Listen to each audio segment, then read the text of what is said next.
So nung last time po mga kapatid, mga kaibigan, may nag-react po sa post ko patungkol po sa bautismo na hindi daw po makapaglinis ang water baptism at hindi daw po makapagpatawad ng ating mga kasalanan.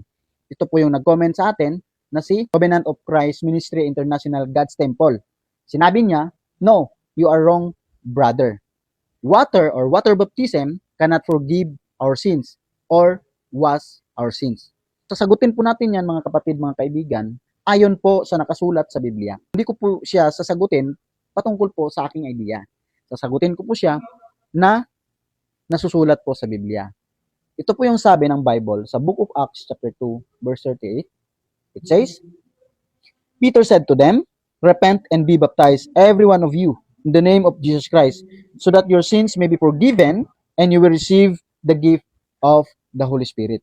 So maliwanag po mga kapatid sa talata na ang inutos ni Peter sa mga tao in the day of the Pentecost na ang water baptism ay makapagpatawad po sa ating mga kasalanan. Bakit po mga kapatid, ito yung sinabi ni Pedro na repent and be baptized? Dahil po kung mababasa po natin, nung sinabi ng ating Panginoon sa Matthew chapter 28 verse 19 to 20 na inutusan ng ating Panginoong Jesucristo ang mga disciples na yumaon kayo sa buong sanlibutan, bautismuhan ninyo sila sa pangalan ng Ama at ng Anak at ng Espiritu Santo.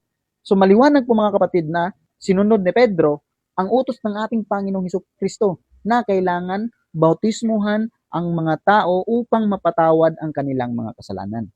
So sa atin po mga kapatid, this is applicable for us na kailangan na magpabautismo upang mapatawad po ang ating mga kasalanan.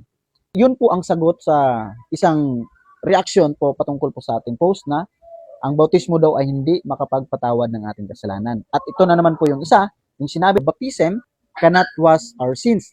So may mababasa po tayo dyan mga kapatid sa Biblia na ang bautismo po ay makapaglinis ng ating mga kasalanan.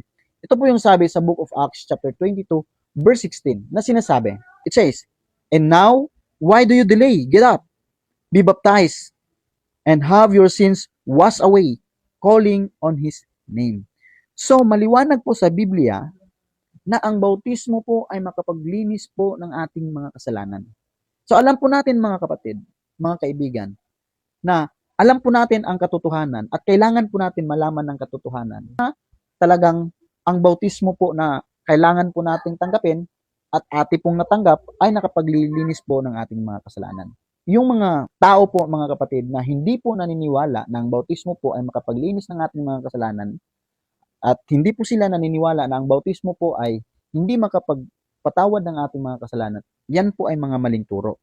Kasi po mga kapatid, walang batayan sa Biblia. Wala po tayong mababasa sa Biblia na ang bautismo ay hindi makapagpatawad ng ating kasalanan or makapaglinis ng ating kasalanan.